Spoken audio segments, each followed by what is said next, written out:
Ngobras, ngobrol bareng spesialisnya. Halo Sobat Bunda, selamat datang kembali di Ngobras, ngobrol bareng spesialisnya sangat keluarga. Minggu ini kita kembali ketemu lagi sama Dr. Yuki ya dok, spesialis andrologi kita di RSIA Puri Bunda. Ini tempo hari kita udah ngobrol tentang disfungsi ereksi. Habis itu setelah itu kita ngobrol tentang ejakulasi dini dok. Ini kan ketakutan-ketakutan pria dari segi seksual nih dok. Tapi biasanya ketakutan tentang dua ini itu ngarah ke yang mau kita obrolin hari ini nih dok. Kegagalan untuk memiliki keturunan atau infertil. Jadi kita langsung tanya aja nih dok, apakah orang yang impoten atau orang yang ejakulasi dini itu pasti infertil? Iya, ini salah kaprah ya. Jadi ada yang menghubungkan performa seksual, termasuk tadi itu ada gangguan seksualnya ejakulasi dini sama disfungsi ereksi berhubungan dengan infertilitas atau gangguan kesuburan. Sebenarnya ini dua hal yang berbeda. Berbeda itu dok. Satu urusan seksualitas, satu urusan infertilitas atau reproduksi kita bilang ya, berbeda. Tetapi ini ada kaitannya, bisa iya bisa tidak begitu. Gimana tuh dok? Bisa iya bisa tidak? Ya contoh begini, untuk mendapatkan keturunan begitu kan, ya secara alami kan sebagai manusia harus berhubungan seksual. Wajib dong. Gimana caranya ditransfer gitu kan? Pakai apa ilmu begitu kan nggak nyampe. Spermanya harus ditransfer spermanya. Nah, kalau memang disfungsi ereksinya ini, misalnya contoh ya disfungsi ereksinya ini tidak sampai ejakulasi begitu ya, atau mungkin loyo belum masuk sama sekali, ya pasti mengganggu begitu. Ya gimana mau transfernya gitu ya? Karena spermanya nggak bisa ketemu telurnya. Nggak ditransfer, ayo ketemu gitu, nggak bisa. Jadi terkadang penyebabnya juga kalaupun itu berhubungan ya, kadang penyebabnya juga sama gitu, gangguan hormon itu.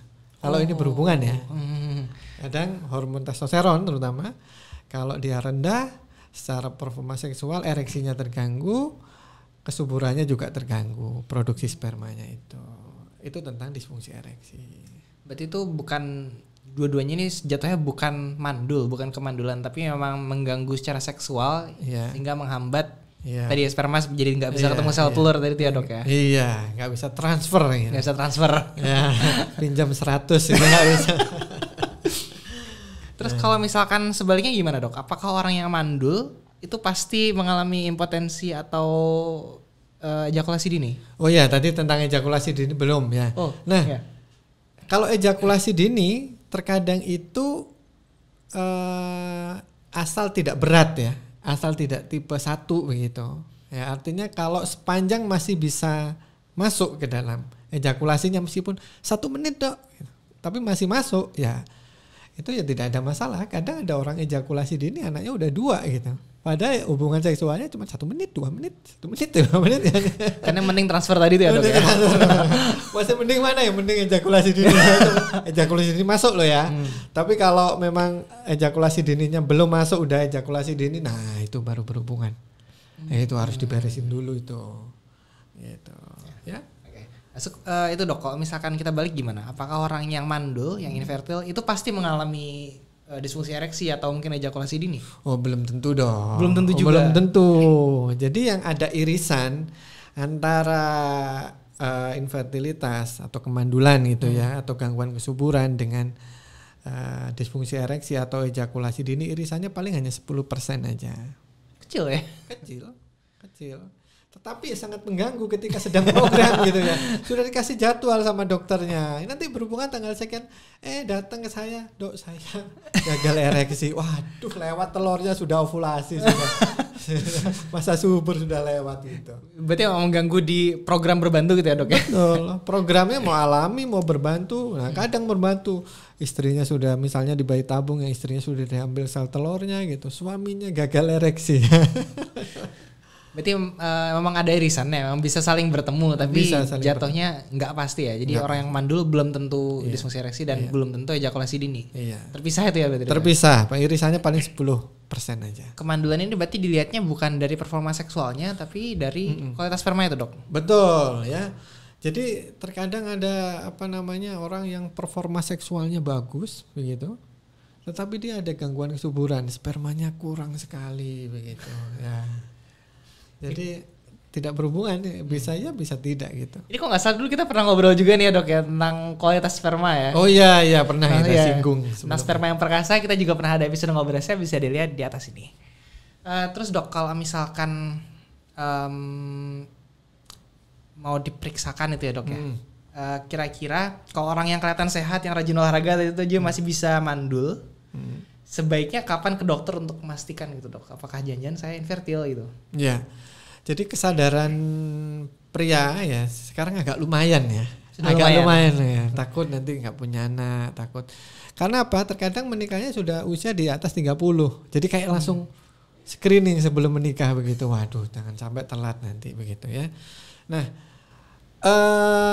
tadi kalaupun misalnya dia rajin olahraga segala macam ya, kalau misalnya takut atau mungkin ya kita screening dulu infertilitasnya, kita periksa fisiknya. Kadang fisiknya bagus tapi ada gangguan kesuburan misalnya, gangguan infertilitas, spermanya kurang bagus karena pekerjaan misalnya.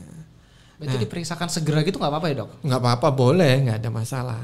Yang penting jangan terlambat dari itu ya dok. Yang penting jangan terlambat. Kadang ada yang saya bilang, ini kemungkinan spermanya 5 tahun yang lalu masih ada begitu. Kadang begitu, saking telatnya.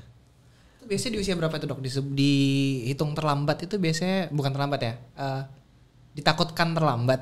Itu biasanya di usia berapa itu dok? Sebenarnya kalau patokan usia ya paling tidak di bawah 40 ya, perbatasan rata-rata 40 itu sudah mulai warning ya. 40, 35, 40. Nah, itu adalah perbatasan yang segera harus diperiksakan begitu ya. Atau tidak usah, kadang tidak perlu nunggu 1 tahun pernikahan begitu ya. Ya harus segera screening. Karena kan kalau infertilitas WHO ini 12 bulan atau kurang lebih 1 tahun ya. Tapi kalau mungkin di usia 35-40 ya nggak usah nunggu lama-lama deh. Gitu. Segera diperiksakan aja ya 6 bulan belum jadi, periksa aja. Karena kalau ternyata ada masalah, ternyata bener ada masalah. Biar cepat. Biar segera biar cepat. Bisa segera diobati juga jadinya biar dok. Segera diobati juga. Gitu. Oke. Ini yang kali ketiga nih kita ngobrol tentang ini ya dok. Jadi, jadi sebenarnya jatuhnya memang begitu dirasa mungkin mengganggu atau begitu ditakutkan ada risikonya, jangan ragu untuk segera periksa ke dokter ya dok. Betul. Ya. Jadi emang karena dokter di sini juga untuk membantu jaga kesehatan masyarakat ya dok ini ya. Iya. Oke, untuk Sobat Bunda terima kasih sudah mengikuti Ngobras. Selama ini kita rangkaian yang ketiga ini dok ya. Iya. Jangan kapok-kapok ngobrol lagi dok. Siap. Apabila video dirasa dapat membantu, mungkin membantu teman-teman atau membantu kerabat dan keluarga, jangan lupa juga untuk di-share, like video kami, dan jangan lupa juga untuk subscribe channel kami di Peribunda TV. Jangan lupa untuk follow Instagram kami di @peribundahospital, @peribundatabanan, dan @ivf.bali. Terima kasih sudah mengikuti Ngobras, ngobrol bareng spesialisnya, sehangat keluarga.